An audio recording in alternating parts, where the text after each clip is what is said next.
तो पिछले एपिसोड में हमने देखा था शाओन और बाकी सभी टीयर 9 की लेजेंडरी पिल को रिफाइन करने में लगे हुए थे और तभी उन सभी को एहसास हुआ कि उन्हें अपनी पिल को रिफाइन करने के लिए और भी मात्रा में एनर्जी की जरूरत पड़ेगी। पर अब तक इन सभी ने इस जगह पे मौजूद स्पिरिचुअल एनर्जी को कंज्यूम कर लिया था, इसलिए अब इस जगह पे थोड़ी भी स्पिरिचुअल एनर्जी नहीं बची थी। इसलिए हुनयूजी ने अपनी पिल रिफाइन करने के लिए बाकी की तीनों की स्पिरिचुअल एनर्जी को कंज्यूम करने लगा, जिससे देखते ही देखते हुनयूजी की पिल रिफाइन होने लगा। पर इससे पहले हुनयूजी अपनी खुशी माना भी पाता उससे पहले सावी ने रिएक्ट करते हुए हुनयूजी की सारी स्पिरिचुअल एनर्जी को डिवॉर कर लिया, जो देखकर हुनयूजी काफी गुस्सा हो गया। लेकिन वो अच्छे से जानता था कि वो सावन की हेवनली फ्लेम का मुकाबला नहीं कर पाएगा, इसीलिए मजबूरन हुनयूजी सावन से अपना ध्यान हटाते हुए याओ वेनगाई और सैंगनोंग की स्पिरिचुअल एनर्जी को कंज्यूम करने लगा, क्योंकि हुनयूजी को सबसे पहले अपनी पिल रिफाइन करना था। और वैसे भी हुनयूजी को पूरा यकीन था कि वो याओ वेन और ओल्ड मैन सैंगनोंग की पूरी स्पिरिचुअल एनर्जी की मदद से अपनी पिल को रिफाइन कर लेगा, इसीलिए उसे सावन की स्पिरिचुअल एनर्जी की जरूरत नहीं पड़ेगी। ये सब कुछ सोचते हुए हुनयूजी सावन से कहने लगा, अभी तुम्हें जितना खुश होना है हो लो, क्योंकि इसके बाद तुम नहीं हो पाओगे।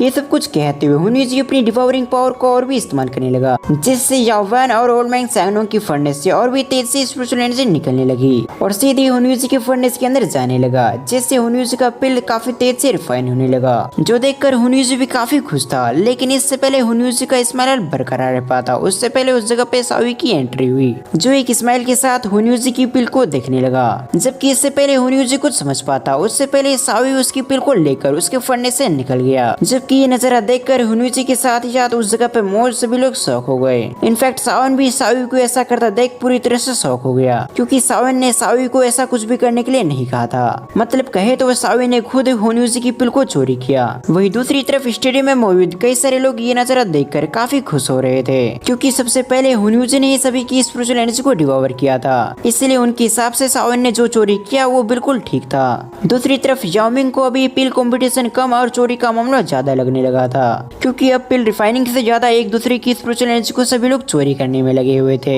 वहीं सावन की इस हरकत को देखकर मास्टर येलो के चेहरे पे भी मुस्कान आ गए, क्योंकि उन्हें भी ऐसा लग रहा था कि सावन ने इस पिल को चोरी किया है। पर इस जगह पे सावन ने ऐसा कुछ भी नहीं किया, बल्कि सावन ने अपनी इच्छा से ये सब कुछ किया था। फिर सिंसिप टुक्रम सावी को देखते हैं, जो हुनयूजी की पिल को लेने के बाद काफी तेज से अपने फर्नेस के अंदर वापस आ गया। वहीं दूसरी तरफ अपनी पिल को यूं ज्यादा देख हुनयूजी काफी गुस्सा हो चुका था। तभी हुनयूजी ने गुस्सा होते हुए सावन से कहा, बस बहुत हुआ, अब मैं तुम्हें बिल्कुल भी नहीं छोड़ूंगा। ये कहने के साथ ही हुनयूजी ने अपनी पावर को एक्टिवेट कर लिया ताकि वो सावन को खत्म कर सके। लेकिन इससे पहले हुनयूजी का अटैक सावन तक पहुंच भी पाता उससे पहले बीच में ओल्ड मैन सैंगनोंग आ गए, जिन्होंने अपनी काफी सारे वाइन्स का इस्तेमाल करते हुए हुनयूजी के ड्रैगन को रोक दिया। वहीं ये देखकर हुनयूजी और भी गुस्सा हो गया कि ओल्ड मैन सैंगनोंग उसे रोकने की हिम्मत की, इसलिए हुनयूजी सैंगनोंग से कहने लगा, आखिर तुम्हारी हिम्मत भी कैसे हुई मुझे रोकने की।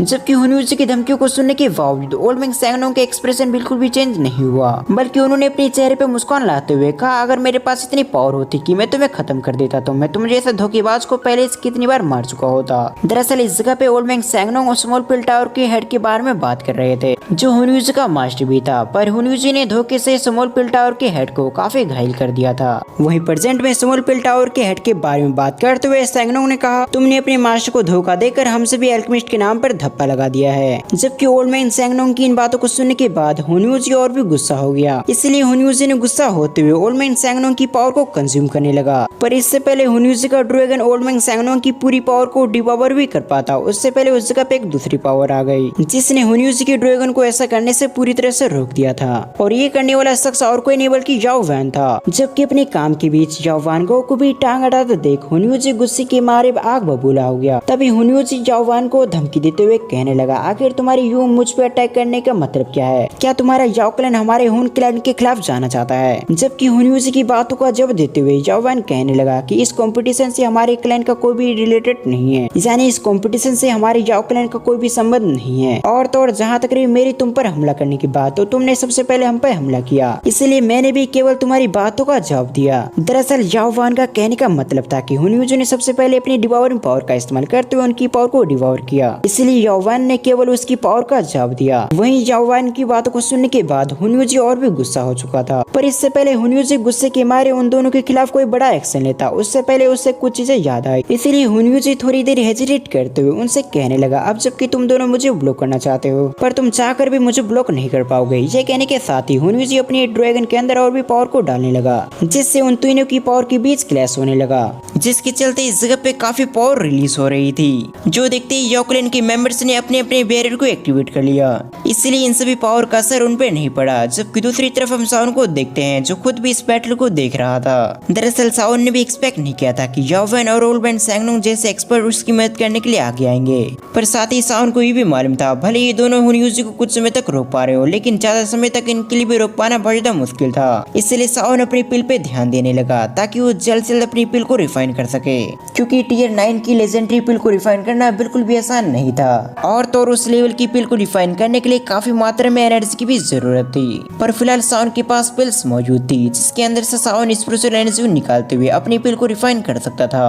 साथ ही इस जगह पे हमें ये भी मालूम हुआ कि कोई रिफाइन हुई पिल दूसरी पिल से मर्ज नहीं हो सकती, क्योंकि सभी रिफाइन हुई पिल्स की एनर्जी अलग अलग तरह की होती है। इसीलिए किसी भी एल्केमिस्ट के लिए दो अलग अलग पिल को मर्ज करना बिल्कुल भी आसान नहीं होता। पर ये चीजें केवल बाकी एल्केमिस्ट पे लागू होती थी, क्योंकि सावन के लिए करना बिल्कुल आसान था, क्योंकि उसके पास था प्यूरिफाइंग रिमूविंग लोटस, जिसकी मदद से सावन किसी भी एनर्जी को रिफाइन करके दूसरे पिल के साथ मर्ज कर सकता था। इसलिए सावन को रत्ती भर चिंता नहीं थी कि उसकी रिफाइनिंग में कुछ गड़बड़ हो जाएगी।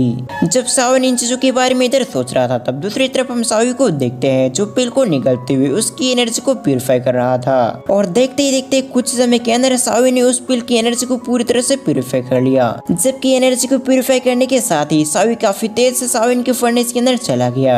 जबकि सावी के फर्नेस के अंदर जाते ही फर्नेस से एक पावरफुल एनर्जी निकली, जिसे महसूस करके अच्छे से लोग के रोंगटे तक खड़े हो गए। वहीं दूसरी ओर इसको महसूस करते हुनयूजी काफी गुस्सा हो गया, क्योंकि वो समझ चुका था कि सावन ने उसकी पिल को पूरी तरह से वैनिश कर दिया है और उसकी पिल के अंदर मौजूद एनर्जी को सावन ने अपनी पिल के अंदर डाल दिया है। जो महसूस करते हुए हुनयूजी का गुस्सा साथ में आसमान पर पहुंच गया और अगले पल हुनयूजी अपने ड्रैगन से कंबाइन हो गया, जिससे देखते ही देखते उस ड्रैगन की पावर काफी हद तक बढ़ गई। और अगले पल उस ड्रैगन ने एक पावरफुल अटैक किया, जिससे याओ वैन और ओल्ड मैन सैंगनोंग का अटैक पूरी तरह से डिस्ट्रॉय कर गया। जबकि इन दोनों को अपने रास्ते से हटाने के बाद हुनयूजी काफी तेज से सावन की ओर बढ़ने लगा ताकि उस पर हमला किया जा सके। वहीं दूसरी तरफ सावन भी इसको भाप गया, इसलिए सावन ने जल्दी से अपने एक्सप्रेशन को चेंज करते हुए अपने नॉर्थर्न ड्रैगन किंग को बाहर बुला लिया। जबकि नॉर्थर्न ड्रैगन किंग भी सावन की स्टोरिंग से बाहर आते ही हुनयूजी के ड्रैगन का सामना करने लगा। वहीं दूसरी तरफ फर्नेस के अंदर अब तक सावी ने उन एनर्जी को पूरी तरह से रिफाइन कर लिया, जो एनर्जी रिफाइन होने के साथ ही सावन की पिल से कंबाइन हो गई। पर काफी मात्रा में एनर्जी डालने के बावजूद सावन ने इसको साफ महसूस किया कि पिल रिफाइन अभी भी नहीं हो रही, यानी कि टियर 9 की लेजेंडरी पिल अभी भी फॉर्म में नहीं आ रही थी। जो महसूस करते ही सावन भी कुछ समय के लिए शॉक हो गया, क्योंकि सावन ने बिल्कुल भी एक्सपेक्ट नहीं किया था कि एक टियर 9 की लेजेंडरी पिल को रिफाइन करना इतना ज्यादा मुश्किल होगा। ये सब कुछ सोचते हुए सावन को भी समझ में नहीं आया कि अब उसे अपनी पिल को रिफाइन करने के लिए क्या करना चाहिए। जब सावन अपनी पिल रिफाइन करने के लिए काफी परेशान हो रहा था, तब दूसरी तरफ हम ओल्ड मैन सैंगनोंग को भी देखते हैं, जो सावन की इस प्रॉब्लम को समझ चुके थे। इसलिए उन्होंने सावन की ओर देखते हुए कहा, तुम मेरी पिल की एनर्जी का इस्तेमाल कर सकते हो, क्योंकि हुनयूजी ने पहले ही मेरी पिल की एनर्जी को कंज्यूम करके मेरी पिल की एनर्जी को डिस्टर्ब कर दिया है, जिसके चलते मेरे लिए भी पिल रिफाइन करना बहुत ज्यादा मुश्किल है। इसलिए तुम मेरी पिल की एनर्जी का इस्तेमाल करते हुए अपनी पिल को रिफाइन करने की कोशिश करो, क्योंकि तुम एक टियर 9 की लेजेंडरी पिल को रिफाइन कर पाते हो फिर नहीं, ये सब कुछ तुम्हारे स्किल्स पे डिपेंडेंट है। इसे कहने के साथ ही ओल्ड मैन सैंगनोंग ने अपने फर्नेस से अपनी पिल को बाहर निकालते हुए सावन को दे दिया। वहीं दूसरी तरफ सावन ओल्ड मैन सैंगनोंग की पिल की एनर्जी को पाकर काफी ज्यादा खुश हो चुका, लेकिन इससे पहले सावन सही से ओल्ड मैन सैंगनोंग का धन्यवाद भी कर पाता, उससे पहले हम याओ वैन को देखते हैं, जो खुद भी इस बात को अच्छे से जानते थे कि उनके लिए भी टियर 9 की लेजेंडरी पिल को रिफाइन करना बिल्कुल भी आसान नहीं है। इसलिए उन्होंने थोड़ी देर हेजिटेट करते हुए अपनी पिल को भी सावन की ओर बढ़ाते हुए कहा, मेरे लिए भी एक टियर 9 की लेजेंडरी पिल को रिफाइन करना बिल्कुल भी आसान नहीं है। और तो और टियर 9 की लेजेंडरी पिल को रिफाइन हुए 1 वर्ष बीत चुका है, इसलिए मेरा भी मन कर रहा कि मैं टियर 9 की लेजेंडरी पिल को एक बार फिर से देखूं। इसलिए मैं उस टियर 9 की लेजेंडरी पिल को देखने के लिए अपनी पिल तुम्हें दे रहा। इसे कहने के साथ ही एल्डर याओ वैन ने भी अपनी पिल को सावन की ओर दे दिया। जबकि दूसरी पिल को पाकर सावन कुछ समय के लिए सरप्राइज हुआ, लेकिन जल्दी सावन ने अपने एक्सप्रेशन को काम करते हुए दूसरी पिल को प्यूरिफाई करने लगा। साथ ही उन दोनों पिल की एनर्जी प्यूरिफाई होते हुए काफी तेज से सावन की फर्नेस के अंदर जाने लगा, जिससे देखते देखते सावन का पिल धीरे धीरे फॉर्म होने लगा। जबकि जैसे जैसे सावन का पिल फॉर्म होने लगा, उसी तरह से आसमान के रंग भी चेंज होने लगा और देखते ही देखते आसमान में काफी सारे थंडर खड़कने लगे। वहीं स्टेडियम में मौजूद सभी लोग ये नजारा देखने के साथ ही कुछ समय के लिए शॉक हो गए, क्योंकि ये लाइटनिंग सभी लाइटिंग से बिल्कुल अलग थी। वहीं सावन की बात किए तो सावन आसमान में इतने सारे थंडर को देखने के साथ ही काफी ज्यादा एक्साइटेड हो गया और अगले पल सभी लोग की आंखों के सामने सावन के फटने से एक पावरफुल एनर्जी निकली, जो सीधे स्पेस को चीरते हुए आसमान में चली गई और अगले पल आसमान में काफी सारे पिल दिखाई देने लगे, जो नजारा देखने में बहुत ज्यादा ब्यूटीफुल था। वहीं इस नजारे को देखकर याओमिंग भी कुछ चिमकले शौक हो गए। जबकि वहीं सावन की बात किए तो सावन अब तक बहुत ज्यादा एक्साइटेड हो चुका था, क्योंकि सावन ने भी एक्सपेक्ट नहीं किया था कि वो इस पिल को पूरी तरह से रिफाइन कर लेगा। मतलब ऐसा नहीं था कि सावन को अपने ऊपर बिल्कुल भी विश्वास नहीं था कि वो इस पिल को रिफाइन नहीं कर पाएगा, लेकिन इस पिल को रिफाइन करना सचमुच बहुत ही डिफिकल्ट था। इसलिए सावन को एक हद तक कंफर्म था कि वो इस पिल को रिफाइन कर पाएगा, पर सावन ने बिल्कुल भी उम्मीद नहीं की थी कि वो चारों एनर्जी को कंबाइन करते हुए अपनी पिल को रिफाइन कर पाएगा, क्योंकि 4 स्पिरिचुअल एनर्जी को कंबाइन करके एक पिल रिफाइन करना बहुत ज्यादा रेयर था। और वैसे तो इस पिल को सक्सेसफुली रिफाइन करने के लिए काफी चीजों की जरूरत पड़ी थी, तब जाकर सावन की पिल रिफाइन हुई। लेकिन सबसे ज्यादा सावन की मदद प्यूरिफाइंग डिमोनिक लोटस ने किया, क्योंकि प्यूरिफाइंग डिमोनिक लोटस ने न केवल एनर्जी को प्यूरिफाई किया बल्कि काफी सारी नेगेटिव एनर्जी को भी प्यूरिफाई किया, जिससे इस पिल के रिफाइन होने के चांसेस काफी हद तक इंक्रीज हो चुके थे।